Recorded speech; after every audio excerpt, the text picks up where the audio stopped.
Olha, meus amigos, para vocês verem como a coisa está tão escancarada que até jurista da própria esquerda detona o Supremo Tribunal Federal. Diz aqui que o STF está errando e regredindo e afirma mais: o STF se finge de isento. Olha só. Alguns operadores no campo do direito, como você, têm argumentado que se trata de lenda urbana, as críticas à dosiometria, particularmente nesse caso da mencionada cabeleireira Débora. Estamos diante de uma lenda urbana ou o STF está errando? O Supremo Tribunal Federal, William, boa noite, Thaís, boa noite, Caio, boa noite, Daniel. O Supremo Tribunal Federal está errando, atenção, errando e está regredindo a período anterior ao século XVIII, quando as penas e o direito penal se humanizou. Não é possível. Ó.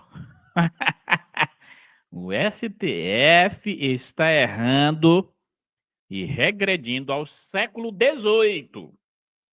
Tamanho é o desespero dessa gente, o medo que eles têm por conta da popularidade de Jair Bolsonaro. Tá aí o PT dizendo isso, gente. O PT admitindo. Bolsonaro tem uma gigantesca popularidade. Então vão usar o julgamento para tentar desgastá-lo politicamente. É esse o papelão que o Supremo está se prestando a fazer em nome de salvar a democracia brasileira. Escute mais uma vez. Errando, atenção, errando e está regredindo. Você está escutando aí? O Supremo Tribunal Federal, William, boa noite, Thaís, boa noite, Caio, boa noite, Daniel. O Supremo Tribunal Federal está errando, atenção, errando e está regredindo a período anterior ao século XVIII, quando as penas e o direito penal se humanizou. Não é possível, repito, não é possível, primeiro, que haja uma adequação típica e depois dessa adequação típica, os ministros se esquecem de que a individualização representa uma outra coisa. Esse pessoal do 8 de janeiro, evidentemente que é um pessoal golpista, não há dúvida, e que se excedeu e se excedeu muito.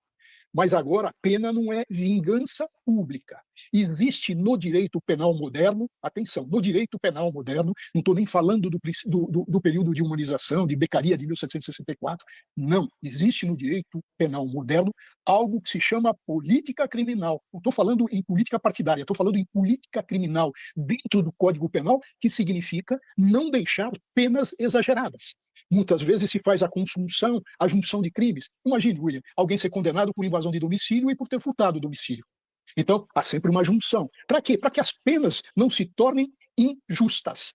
Então, no direito penal existe uma ciência, que é ciência e arte de aplicação dos princípios, que se chama de política criminal. O Supremo Tribunal Federal deu as costas a isso e exagerou na fixação das penas. Passou de todos os limites do razoável.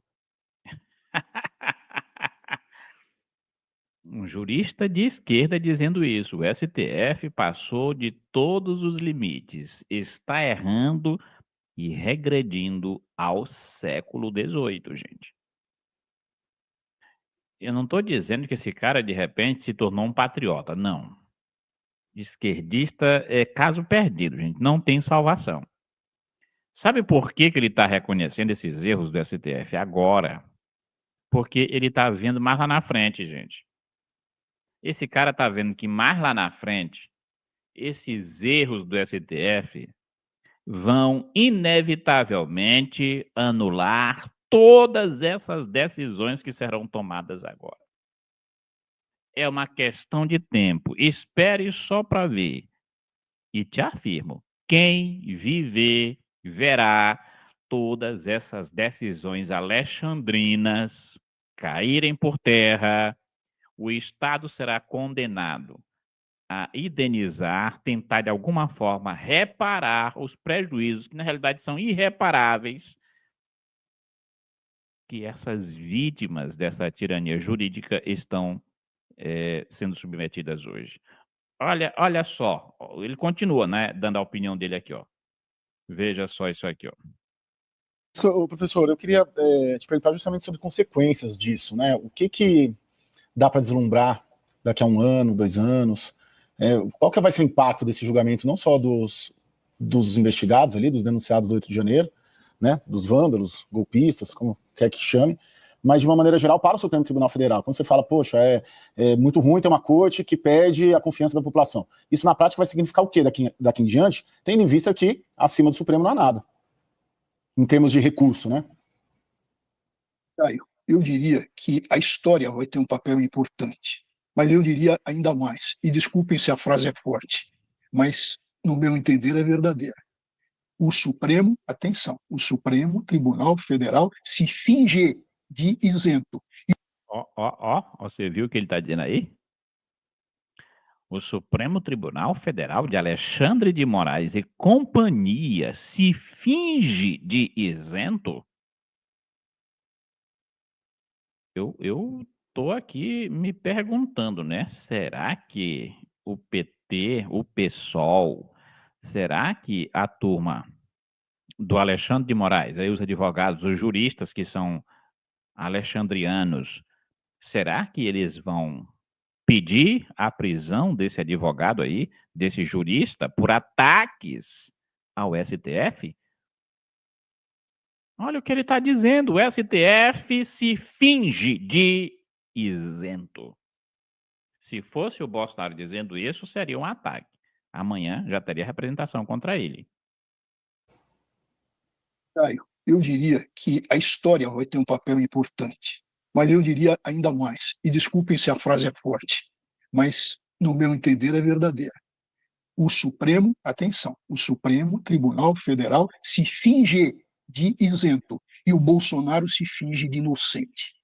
Ora, o Supremo Tribunal Federal deveria atuar da melhor maneira possível. Não pode limitar prazo de defesa. Os advogados estão a reclamar que não tiveram acesso mais 10 dias, 15 dias. Não. Por que a rigidez?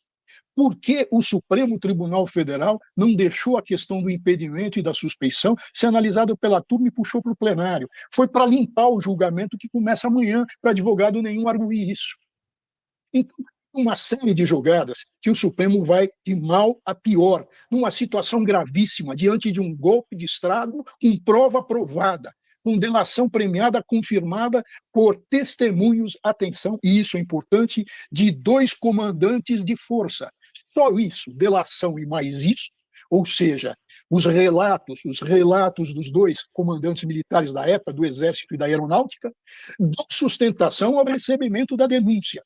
Porque quando do recebimento da denúncia, que é uma coisa muito simples, precisa ter justa causa, então aí os relatos que mostram não ser temerária essa denúncia. E mais do que isso, receber uma denúncia significa uma inversão que se faz, que o direito manda fazer no fim do processo, quando se julga o mérito, na dúvida em favor do réu. Para recebimento da denúncia é o contrário, na dúvida em favor da sociedade. E a Constituição coloca para o Ministério Público o ônus da prova. Cabe a ele comprovar. Ora, voltando ao ponto e à sua pergunta, Caio, o que a história vai nos mostrar? Que um Alexandre de Moraes, por exemplo, está lá na denúncia como seria objeto de um ataque que levaria à morte dele. Se isenção de uma pessoa, o normal cidadão, o cidadão comum, ele volta a um ponto principal. O acusador já tem tudo pronto para quê? Para formar um juízo de valor. Ele já formou esse juízo de valor.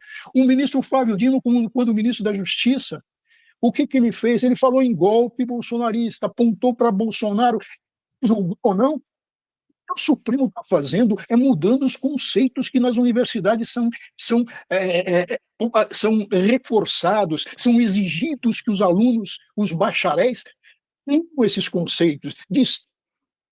Não, minha gente, confesso para vocês, eu não tinha assistido esse vídeo todo, não. Eu assisti o primeiro vídeo, eu assisti tudo. Esse aqui eu não tinha assistido todo, não. Assisti a metade. Eu estou realmente surpreso com a opinião desse jurista de esquerda que está detonando o Supremo Tribunal Federal em rede nacional, aí na televisão, na CNN, expondo todos aqueles pontos que nós, da direita, ao longo de 5 anos, estamos denunciando.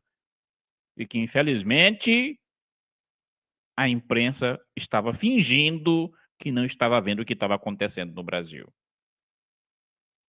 Agora, um jurista de esquerda está ao vivo detonando o Supremo Tribunal Federal. Eu espero, mais uma vez, espero que amanhã ou depois eles não mandem censurar esse advogado.